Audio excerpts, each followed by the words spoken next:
Hello students, I am Shivani Sharma. Welcome back to my YouTube channel Shivani science education.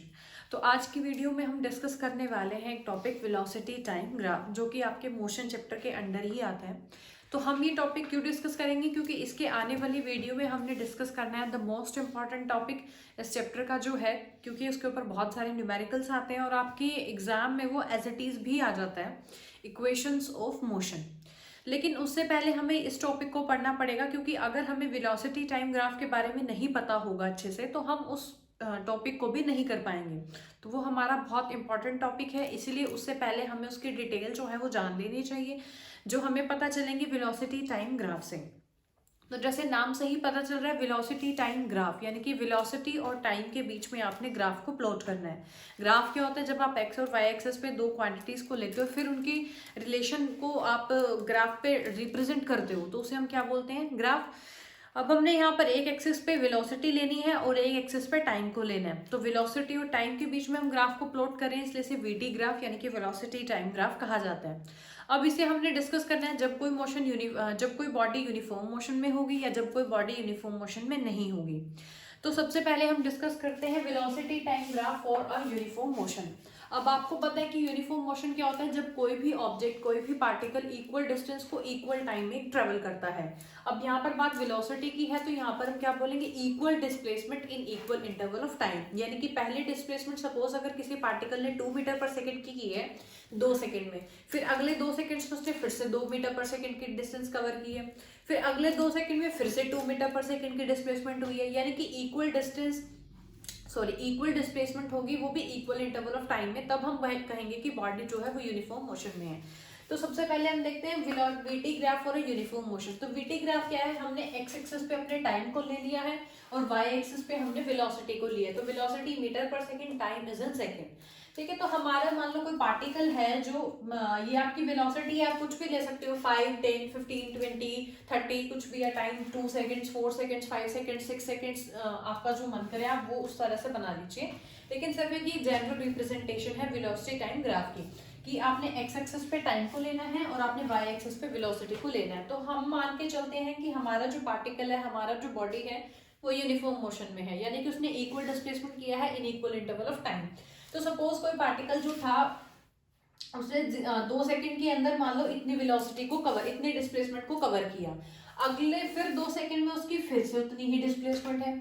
अगले फिर से 2 second में उसने उतना ही डिस्टेंस कवर किया है. अगले फिर से 2 सेकेंड में उसने उतना ही डिस्टेंस कवर किया है. तो जब हम उसको ग्राफ पे प्लॉट करेंगे तो हमें एक स्ट्रेट लाइन मिलेगी, बिल्कुल एक स्ट्रेट लाइन मिलेगी. स्ट्रेट लाइन क्यों मिलेगी, क्योंकि टाइम में तो चेंज हुआ है ना, इक्वल इंटरवल ऑफ टाइम में उसने डिस्प्लेसमेंट तो वही उसका रहा, जितना उसका चल रहा था उतना ही डिस्प्लेसमेंट कवर किया था. तो हमें वीटी ग्राफ यूनिफॉर्म मोशन के लिए एक स्ट्रेट लाइन मिलेगी. अब हम कोई भी 2 पॉइंट मान के चलते हैं कि मान लो यहाँ से यहाँ तक की हम बात कर रहे हैं, हमने क्या ले लिया, ए एंड बी, इसके नॉर्मल्स हमने ड्रॉ कर लिए कि ये तो हमारी वेलोसिटी है और टाइम क्या था इस टाइम पे, ये वाला, और इस टाइम पे क्या था टाइम, ये वाला, इतने सेकंड्स.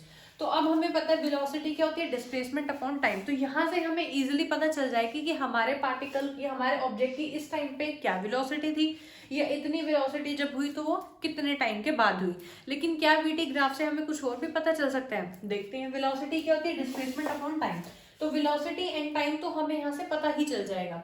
जैसे मान लो मैं इस पॉइंट की बात करती हूँ कि जब पार्टिकल मेरा ए पे था, ए पॉइंट पे, और जब पार्टिकल बी पे था, तो वेलोसिटी तो सेम ही थी. वेलोसिटी कितनी थी, ये वाली एक्सिस है वेलोसिटी की, यानी कि ये वाली वेलोसिटी थी आपकी एडी, एडी वेलोसिटी थी. तो वेलोसिटी क्या है आपकी एडी.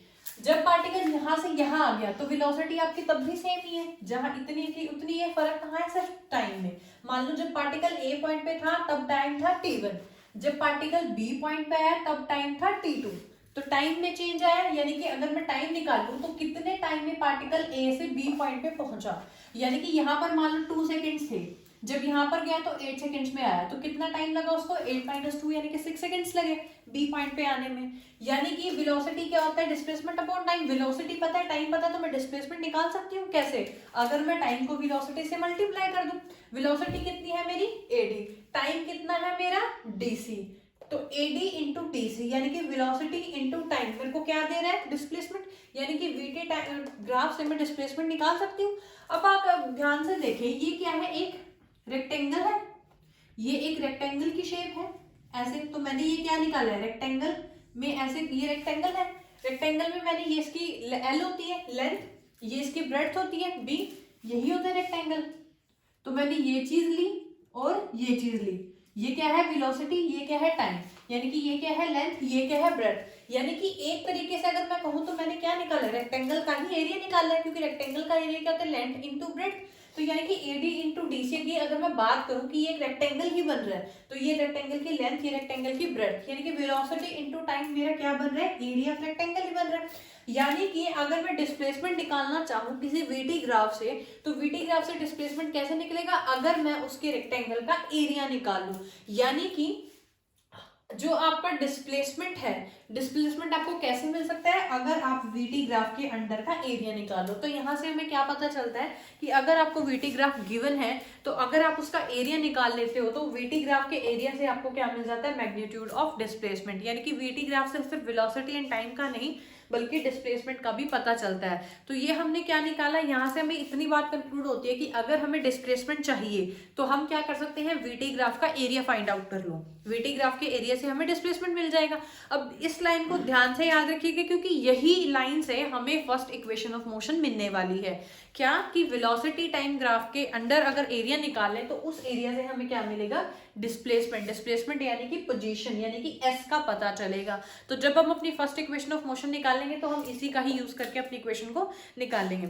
अब हम बात करते हैं दूसरे ग्राफ, यानी कि VT graph for uniformly accelerated motion. अब ये यूनिफॉर्म मोशन की बात नहीं हो रही है, यूनिफॉर्मली एक्सेलरेटेड मोशन, यानी कि एक्सेलरेशन आपका यूनिफॉर्म है, मोशन यूनिफॉर्म नहीं है। कैसे, क्योंकि आपकी यूनिफॉर्म मोशन की डेफिनेशन क्या कहती है कि वो इक्वल डिस्प्लेसमेंट करेगा इक्वल इंटरवल ऑफ टाइम में। अब इन्होंने बोला कि एक्सेलरेशन यूनिफॉर्म है, मतलब इक्वल एक्सेलरेशन है। इक्वल एक्सेलरेशन, एक्सेलरेशन क्या होता है, change in the velocity, velocity में चेंज, और वेलोसिटी क्या होता है, डिस्प्लेसमेंट। तो जब वेलोसिटी में चेंज आ गया इसका मतलब डिस्प्लेसमेंट में भी चेंज आएगा।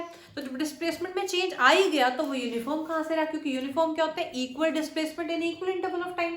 लेकिन यहाँ पर एक्सेलरेशन तो इक्वल है, एक्सेलरेटेड है, ये यूनिफॉर्म एक्सेलरेटेड मोशन है, लेकिन यूनिफॉर्म मोशन नहीं है, क्योंकि एक्सेलरेशन क्या होता है, चेंज इन द वेलोसिटी, और वेलोसिटी में चेंज यानी कि डिस्प्लेसमेंट में चेंज, यानी कि मोशन यूनिफॉर्म नहीं है, लेकिन एक्सेलरेशन यूनिफॉर्म होने की वजह से हम इसको यूनिफॉर्मली एक्सेलरेटेड मोशन कह सकते हैं।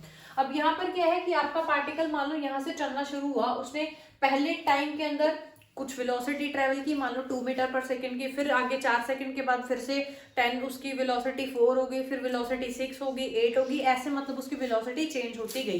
तो मैं 2 पॉइंट को डिस्कस करती हूँ। मान लो मैंने पार्टिकल यहाँ से यहाँ तक को डिस्कस करना है। मान लो मेरा पार्टिकल ए पॉइंट पे था जब उसकी वेलोसिटी कितनी थी, v1 थी, और टाइम उसको कितना लगा ए पॉइंट तक आने में, t1। उसके बाद उसकी वेलोसिटी चेंज हुई जब वो पॉइंट बी पर पहुंचा, यहाँ पर आने पे उसकी वेलोसिटी कितनी हो गई, v2, और उसको यहाँ तक आने में टाइम कितना लगा, t2। ठीक है, यानी कि ए पार्टिकल पर वेलोसिटी थी v1, टाइम लगा t1, बी पॉइंट पे पार्टिकल की वेलोसिटी हो गई v2, टाइम लगा t2। यानी कि वेलोसिटी में चेंज आया, वेलोसिटी में चेंज कितना आया, v2 माइनस v1। चेंज कैसे निकालते हैं, फाइनल माइनस इनिशियल।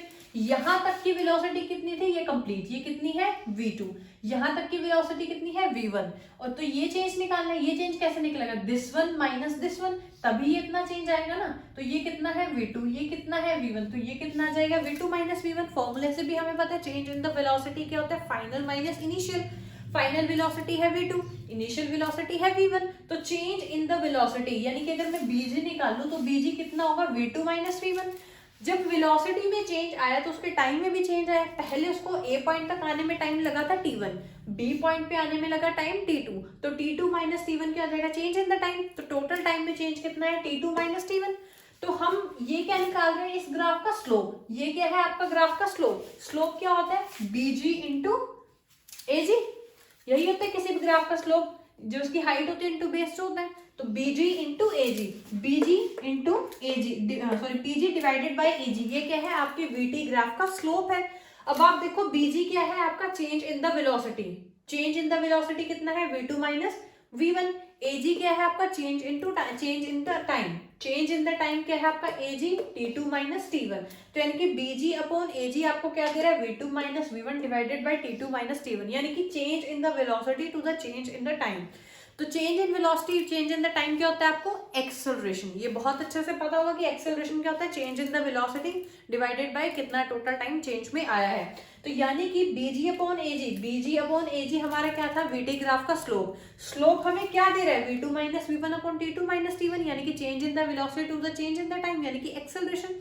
तो यहाँ से हम इस बात का क्लियर निकाल सकते हैं, मतलब कि हमारा जो स्लोप है वीटी ग्राफ का वो हमें क्या देता है? एक्सेलरेशन। यानी कि अगर आप कोई भी पार्टिकल, कोई भी ऑब्जेक्ट यूनिफॉर्मली एक्सेलरेटेड मोशन में है और आप उसका वीटी ग्राफ प्लॉट करते हो तो आप उसका एक्सेलरेशन इजीली निकाल सकते हो। कैसे?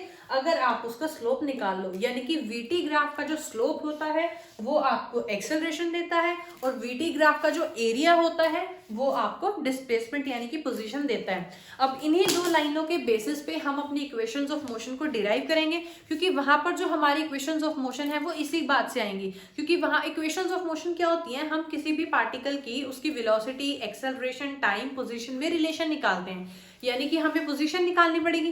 पोजीशन निकालने के लिए क्या करेंगे? हम वीटी ग्राफ का एरिया निकाल लेंगे, फिर हमें उसका एक्सेलरेशन निकालना पड़ेगा। एक्सेलरेशन निकालने के लिए क्या करेंगे? हम वीटी ग्राफ का स्लोप निकाल लेंगे। तो आपको सिर्फ दो बातें याद रखनी है कि वीटी ग्राफ का स्लोप हमें एक्सेलरेशन देता है और वीटी ग्राफ का जो एरिया अगर हम निकालें वो हमें डिस्प्लेसमेंट यानी कि पोजीशन देता है। तो उम्मीद है कि आपको वीटी ग्राफ बहुत अच्छे से समझ आया होगा। हमने इस टॉपिक को किया है क्योंकि हमें इक्वेशंस ऑफ मोशन को करना है, और वो टॉपिक तब तक नहीं होगा जब तक आप वीटी ग्राफ को अच्छे से नहीं समझोगे। तो सिर्फ दो बातों का ध्यान रखना है कि वीटी ग्राफ का एरिया आपको डिस्प्लेसमेंट यानी कि पोजीशन देगा, वीटी ग्राफ का स्लोप आपको क्या देगा? एक्सेलरेशन देगा। तो यही इस वीडियो को यहीं खत्म करते हैं, अगले टॉपिक में फिर से मिलेंगे। Thank you and subscribe to my channel.